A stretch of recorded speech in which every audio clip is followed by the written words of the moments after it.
October 1944. A quiet road in Württemberg. Autumn air hangs cold and still among yellowing trees. A black staff car pulls to the side of the road and stops. Inside, Field Marshal Erwin Rommel sits upright, his uniform pressed, his posture unchanged by the months of illness and surveillance that have closed in around him. The war is turning decisively against Germany. Allied armies are advancing on all fronts. Yet this moment is silent, almost ordinary. There is no gunfire, no shouting, no banners, only the muted sound of the engine ticking as it cools. Minutes later, Rommel will be dead. Officially, the German people will be told he succumbed to wounds from an earlier air attack. He will be honored with a state funeral. His family will be spared, his reputation preserved. But behind this carefully staged ending lies one of the most enduring questions of the Second World War. Why did Adolf Hitler's most famous general turn against him? The answer is neither simple nor sudden. Rommel did not betray Hitler out of ambition, ideology, or secret allegiance to democracy.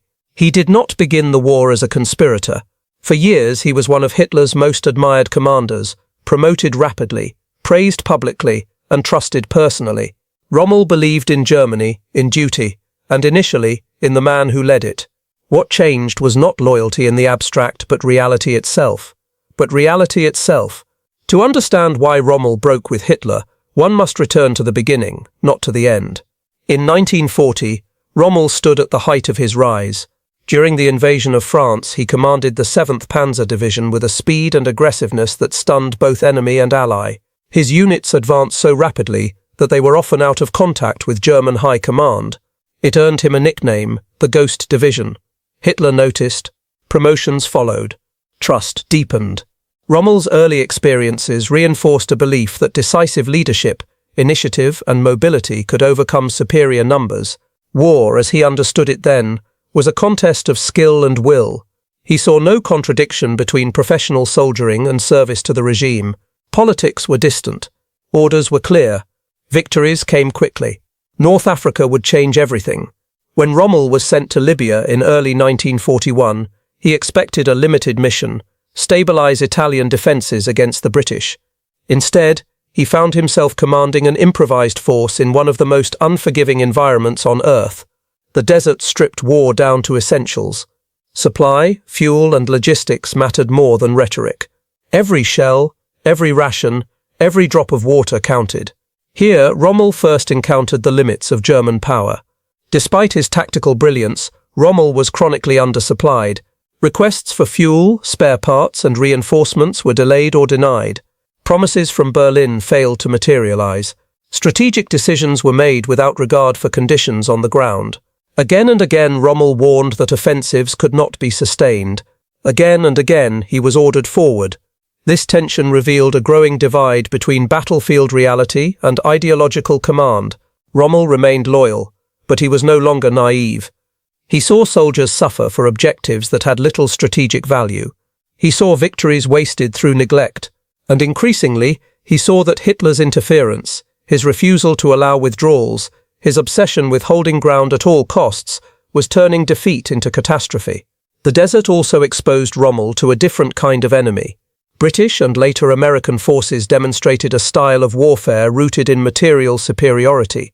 They could retreat, regroup, and return stronger. Losses were replaced.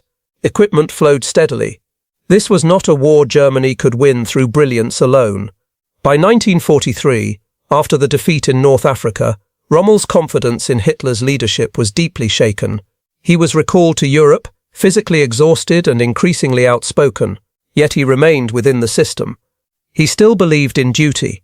He still hoped the war could be ended honorably. Then came France. Assigned to inspect and later command defences along the Atlantic Wall, Rommel confronted a reality even more sobering than the desert. German fortifications were incomplete. Resources were scarce. Air superiority belonged entirely to the Allies. Every movement by day invited destruction from the sky. Rommel's inspections left him alarmed. He concluded that an Allied invasion could not be stopped once it gained a foothold. The only chance, he believed, was to destroy the landing forces at the beaches immediately, decisively, before they could bring their overwhelming strength ashore. This assessment brought him into direct conflict with Hitler's strategic worldview. Hitler believed in counterattacks, in holding armoured reserves back for a decisive blow. Rommel believed the reserves would never arrive in time. Allied air power would destroy them en route. En route. The disagreement was not theoretical, it was existential. One vision was rooted in ideology and faith in willpower. The other was rooted in observation, experience, and arithmetic. On June 6, 1944, Rommel's fears were realised. The Allied landings in Normandy unfolded under massive air and naval cover. German communications were shattered. Movement was paralysed. Reserves arrived late, piecemeal, or not at all. Once the Allies were ashore, their material superiority asserted itself relentlessly. Rommel toured the front and saw what could not be hidden. The war was lost. This realization marked the true turning point. Rommel did not suddenly embrace rebellion. He did not seek personal power. What changed was his understanding of responsibility. Continuing the war, he believed, would only lead to the destruction of Germany and the needless death of its soldiers and civilians. Rommel began to speak openly to fellow officers, to trusted aides about the necessity of ending the war. He supported efforts to negotiate with the Western Allies. He believed Germany could still be saved from total ruin if Hitler were removed from power. Here, history becomes more complex. Rommel was not a central planner of the July 20th plot to assassinate Hitler. There is no credible evidence that he supported killing Hitler outright. What the historical record does show is that Rommel supported the idea of removing Hitler from command and seeking peace. He was aware of resistance circles within the military. He shared their conclusions, if not all their methods. This distinction mattered little to the regime. After the failed assassination attempt on July 20, 1944, the Gestapo began to unravel the network of opposition. Under interrogation, Rommel's name surfaced repeatedly. His popularity made him dangerous. His doubts made him suspect. His survival made him intolerable. Hitler faced a dilemma. Arresting Rommel publicly would shatter morale. Executing him would turn a national hero into a martyr. The solution chosen was silent coercion. Rommel was given a choice: stand trial before the People's Court, where conviction and public disgrace were guaranteed, or take poison, receive a hero's funeral, and protect his family. He chose the latter. Rommel's death was not the act of a traitor, nor the sacrifice of a revolutionary. It was the end of a professional soldier who had come to see that obedience without reason had become complicity in destruction. The recurring symbol of Rommel's transformation was not a weapon, but a sound, the constant presence of Allied aircraft overhead, engines in the sky that could not be challenged, bombs that fell without warning. It was the sound of material reality overwhelming ideology, a reminder, repeated daily, that Germany no longer controlled the course of the war. Rommel's break with Hitler was rooted in this realization. He had seen the enemy up close, he had measured their strength, and he understood that loyalty to a man had become betrayal of a nation. In the end, Rommel's story is not one of sudden defiance, but of gradual awakening.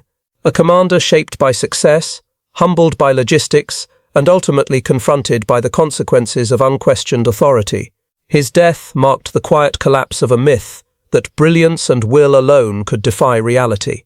And in that collapse lies a broader truth of the Second World War, that freedom, abundance, and collective capacity would determine its outcome, not the charisma of leaders nor the courage of individuals alone, but the ability of societies to confront reality and act upon it.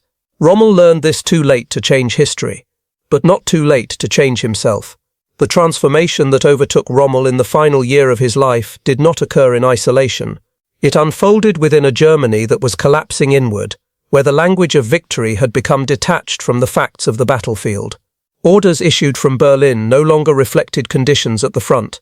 Maps were redrawn with optimism rather than intelligence. Entire armies were commanded to stand fast, where standing fast meant annihilation. Rommel watched this process with growing clarity. In Normandy, the evidence was undeniable. Allied artillery, armour, and air power advanced with a momentum that could not be broken. American production flowed across the Channel in volumes Germany could no longer imagine matching. Tanks lost in the morning were replaced by nightfall. Aircraft destroyed on the ground were replaced before the next dawn. What Rommel saw was not simply military defeat, but systemic imbalance. For the first time, he articulated what many officers only whispered. The war was no longer being fought for Germany's survival, but for Hitler's pride. This distinction marked the moral boundary Rommel could not cross. As a professional soldier, Rommel accepted risk, hardship, and sacrifice, but he rejected waste. He rejected orders that served no military purpose. He rejected the deliberate prolongation of suffering for ideological symbolism. When Hitler ordered counterattacks that could not succeed, Rommel resisted. When ordered to hold positions that could not be supplied, he protested. His reports grew increasingly blunt. These were not the words of a conspirator, but they were the words of a dissenter. The growing Allied air presence reinforced this shift. Sword weighed to Seltamoli to Proals, the sound of aircraft overhead, unceasing, uncontested, became a daily reminder that Germany had lost control of its own skies. For Rommel, this sound was the clearest measure of reality. No speech could counter it. No decree could silence it. It was the sound of abundance made audible. Factories in America ran without interruption. Oil flowed. Steel arrived on schedule. Replacement crews trained in depth. This was not merely economic power. It was strategic inevitability. Rommel understood that wars were not decided by single battles, but by the capacity to sustain effort over time. Germany no longer possessed that capacity. His conclusion was pragmatic, not ideological. Germany must end the war. Rommel's position placed him in proximity to resistance figures within the Wehrmacht, men who had reached similar conclusions through different paths. Some believed Hitler must be killed. Others believed he must be removed and arrested. Rommel's stance aligned with the latter. He feared assassination would plunge Germany into chaos and civil war. He believed legitimacy still mattered. Historical records make clear that Rommel supported negotiations with the Western Allies and the removal of Hitler from power. What remains uncertain, and where historians largely agree caution is required, is the extent of his knowledge of the assassination plot itself. There is no documented evidence that Rommel approved the killing of Hitler. There is substantial evidence that he believed Hitler's continued leadership meant Germany's destruction. In the atmosphere of 1944, this distinction was irrelevant. After July 20th, the regime no longer sought nuance. It sought elimination. The investigation into the failed assassination revealed a pattern the Gestapo could not ignore. Rommel's pessimism, Rommel's criticism, Rommel's popularity. Together, they formed a threat greater than any bomb.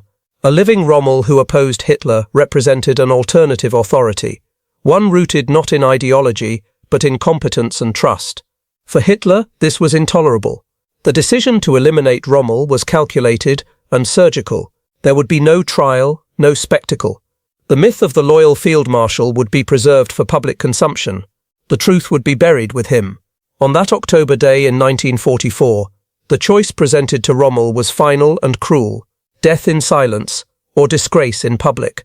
Survival for his family, or persecution. The regime exploited the very values Rommel had lived by. Responsibility, duty, protection of others. He chose to die. Rommel's end was not an act of defiance shouted to the world. It was an act of containment, an attempt to limit further damage to a nation already broken. His funeral, staged with honours, masked the reality of his death. Germany mourned a hero. It was not allowed to understand. In retrospect, Rommel's betrayal of Hitler was neither dramatic nor sudden. It was the consequence of observation. He had seen modern war stripped of illusion.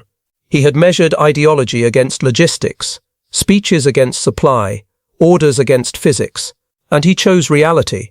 The recurring sound of Allied aircraft, once merely a tactical annoyance, had become the defining signal of this realization.